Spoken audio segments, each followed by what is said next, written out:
नमस्कार बंधु माने आपण मानकु आम चैनल को स्वागत। आज आमे कथा हेबाकु जाउछु भारतर दुई जण सबुठारु प्रभावशाली शिल्पपति मुकेश अंबानी और गौतम अदानी विषय रे। सोशल मीडिया रे सबुबेले गोटे प्रश्न भाइराल होइथाए किए अधिक धनी काहार व्यवसाय साम्राज्य बड़। आगामी दिन रे भारतर नंबर 1 बिलियनियर किए रहिबे।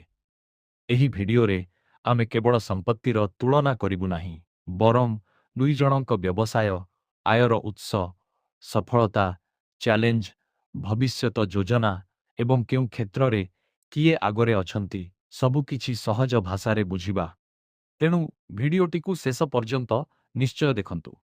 ଭାଗ 1 ମୁକେଶ ଅମ୍ବାନୀଙ୍କ ବ୍ୟବସାୟ ସାମ୍ରାଜ୍ୟ।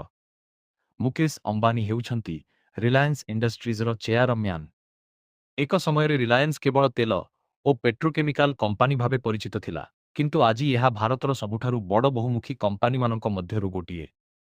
ରିଲାଏନ୍ସର ପ୍ରମୁଖ ବ୍ୟବସାୟ Jio telecom, Reliance retail, digital services, media and entertainment, petrochemicals, oil and gas, green energy, fashion O e commerce.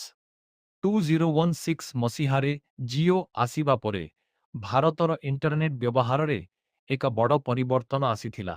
କମ୍ ମୂଲ୍ୟରେ ଡାଟା ମିଳିବାରୁ କୋଟି କୋଟି ଲୋକ ପ୍ରଥମ ଥର ପାଇଁ ଡିଜିଟାଲ ଦୁନିଆ ସହ ଯୋଡ଼ି ହୋଇଥିଲେ।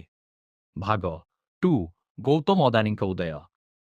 ଗୌତମ ଅଦାନୀଙ୍କ ଯାତ୍ରା ଅତ୍ୟନ୍ତ ସାଧାରଣ ପରିବାରରୁ ଆରମ୍ଭ ହୋଇଥିଲା। ଆଜି ଅଦାନୀ ଗ୍ରୁପ ଭାରତର ସବୁଠାରୁ ବଡ଼ ଇନଫ୍ରାଷ୍ଟ୍ରକ୍ଚର ଗ୍ରୁପ ମଧ୍ୟରୁ ଗୋଟିଏ। ଏହି ଗ୍ରୁପ କାମ କରୁଛି ports, airports, power generation, cement, logistics, gas distribution porting, solar energy, green hydrogen, data centres. गत किछि वर्षरे अदानी ग्रुप बहुत द्रुत गति रे विस्तार करिछि। भारतर अनेक प्रमुख बंदर एवं विमान बंदर परिचालन रे एही ग्रुपर गुरुत्वपूर्ण भूमिका रहिछि। भाग 3 कि अधिक धनी। एबे आसंतु सबुठारु चर्चित प्रश्नर उत्तर को। अनेक लोक भाबंती अदानी सबुबेले नंबर 1 आउ किछि लोक कहंती अंबानी ही सबुठारु धनी। वास्तवरे एही रैंकिंग स्थिर नुहे। यह मुख्यतः कंपनीर शेयर मूल्य उपरे निर्भर करे। शेयर दर बढ़िले कागजपत्र रे संपत्ति बढ़े, आउ कमिले संपत्ति मध्य कमी जाए। सेथिपाई वर्ष भितरे अनेक थर दुई जनक स्थान बदली जाई पारे। भाग 4 अंबानीଙ୍କ शक्ति।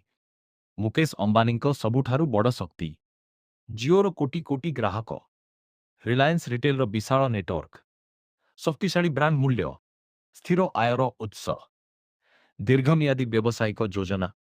अंबानी सबुबेले एमिति क्षेत्र में विनियोग करती जार भविष्यत रे बड़ संभावना रही थाए। भाग 5 अदानी शक्ति। गौतम अदानी सबुठारु बड़ शक्ति भारतर प्रमुख बंदरगुड़िक, विमान बंदर परिचालना, renewable energy, green hydrogen project, logistics network, बड़ इंफ्रास्ट्रक्चर प्रोजेक्ट। अदानी व्यवसाय देशर आर्थिक भित्तिभूमि गठन सह गभीर भावे जड़ित। भाग 6 कहार व्यवसाय अधिक शक्तिशाली।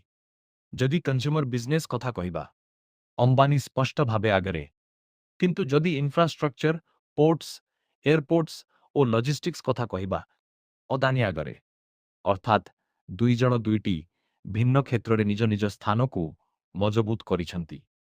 भाग 7 भविष्यतर लड़ाई। आसंता किछि वर्ष रे भारत रे AI, green energy, digital services, semiconductor, renewable power और इंफ्रास्ट्रक्चर उपरे बड़ विनियोग हेबार संभावना रहिछि। एही सबु क्षेत्र रे अंबानी और अदानी दुहे आक्रमणात्मक भावरे विनियोग करुछंती। सेथिपाई आगामी वर्षगुड़िकरे एही प्रतियोगिता आहुरी रोचक होई पारे। तेबे बंधु माने अंबानी एवं अदानी दुहे भारतर व्यवसाय जगतर दुईटी बड़ नाम। जणे डिजिटाल, रिटेल और उपभोक्ता सेवा क्षेत्र में अग्रणी, अन्य जण इंफ्रास्ट्रक्चर, पोर्ट्स, एयरपोर्ट्स और ग्रीन एनर्जी क्षेत्र में निजर शक्ति प्रदर्शन करुछंती। किए अधिक धनी एहार उत्तर समय सह बदली पारे, कारण संपत्तिर मूल्य शेयर बजारर उतार चढ़ा उपरे निर्भर करे। एबे आपणक पाली। आपणक मतरे आगामी 5 वर्षरे भारतर सबुठारु ଧନୀ ବ୍ୟକ୍ତି କିଏ ରହିବେ? ମୁକେଶ ଅମ୍ବାନୀ ନା ଗୌତମ ଅଦାନୀ? ନିଜ ମତାମତ